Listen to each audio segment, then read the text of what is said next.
Hey guys, it's been a minute. I'm gonna flash a picture that I drew. In fact, I'm gonna take drawing classes because I always say I wish I could draw the images that Spirit shows me. But I drew this one a couple weeks ago. And it came up again today because, of course, Monday is a new week, at least for me, and there's always a spirit theme. So there's two messages in here. This came through for a woman who is experiencing density being called cancer.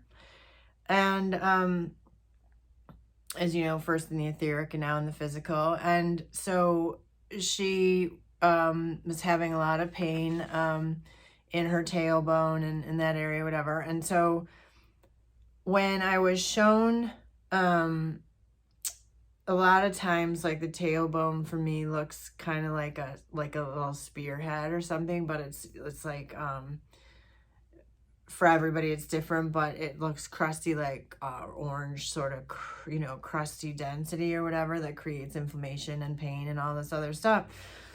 And what was interesting, and so Spirit just drops in these, profound truths, if you guys already know, I talk about a lot. And so, but I wrote this down as I was drawing this, and one of the interesting things while working with her tailbone, Spirit said, our tailbone, coccyx, whatever, is the weather vane for our soul. And that's interesting because then I realized, it's sort of a teaching too, right? That I realized that a lot of times I see, like with this woman, I saw that, her, even though her tailbone had like crusty toxins and stuff, it was also, and this is, energetically going almost, like a fire hose. Sometimes you turn on your garden hose, and if you're not holding the other end of it, like you get it in your face and stuff. And so that's kind of energetically what looked like was happening.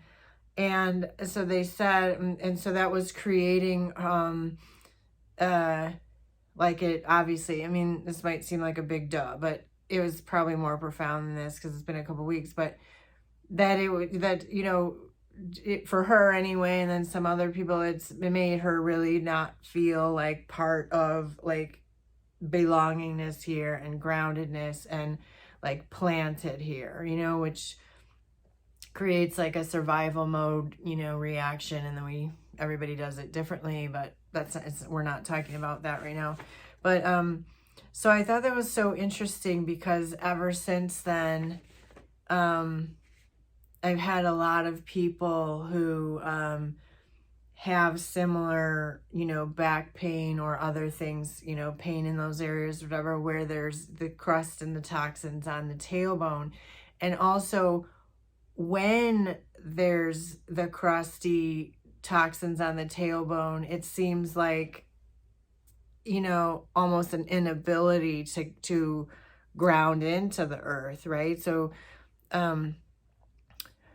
Spirit and I have been doing a lot of having people send, when you're bringing the light through and all the way, through the top of your head and into your, through your spine, if you will, and out your tailbone, to also visualize sending your tailbone straight down into the center of the earth. And it's really cool. It's like this bar, maybe envision like that there's a bar going through the middle of the earth, like a steel bar, and so like if you were climbing or something, you would fling it around so it like wraps, like the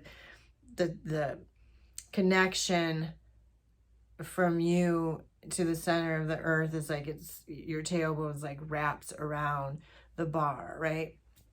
And I don't know if that's making sense, but when there's toxins on there, there's an inability for like the connection to even, like, it's like, that's what's going on, is like it can't, like our tailbone, or it can't really find its connection because it's encrusted. And I don't know, hopefully that makes sense, because it's such a visual, which maybe I'll put the picture in here again.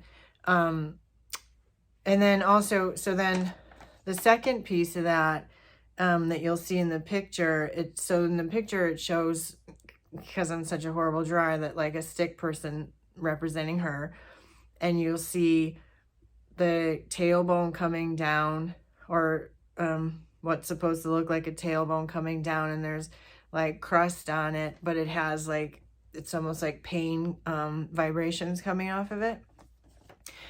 And then that half moon thing is supposed to be the earth, so just heads up.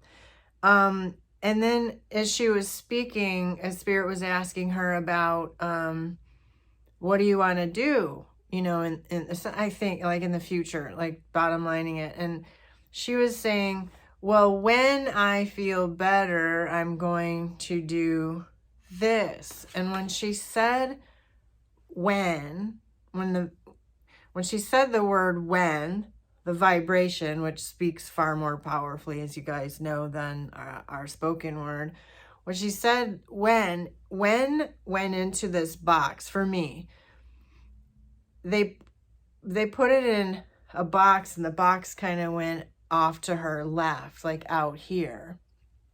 And you'll see in the picture, they brought the box back, and they turned it into now over her head. And she has, you know, all that, like her vibration and what's already in her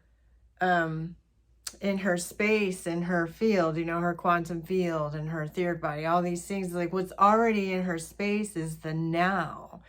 And the message, even though, you know, she's, you know, let's say healing from this, right? And is coming through the other side of it to more, you know, do the things she wants to do, or live in the now. And that's a message for all of us, because I know I even, right, until I catch myself, is like, well, when this or when that, is like, it's such a strong message to know that, you know, all the whens are already in our space. All we have to do is really proclaim it, speak it, pull it in, and make it a now.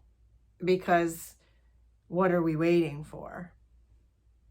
I mean, I don't even think we know what we're waiting for. I think it's just such a natural tendency to well, I think we're all shifting. I mean, I know we're all shifting, and it's becoming more and more real. And I know I still owe you guys a video about this video game analogy or experience I had, but I just thought that was really cool. It's like, it's very grounding to be like, the when is gone. Like, when is like out here. It's out there. Like, the now is all we have to work with. and reaching up there and pulling from the field everything that it is that we want, because it's, you'll see in this picture that it's already here. Like, we just don't, well, we need to know it, like, because it's a fact. So anyway, that's just kind of a share, and you're welcome for my amazing picture.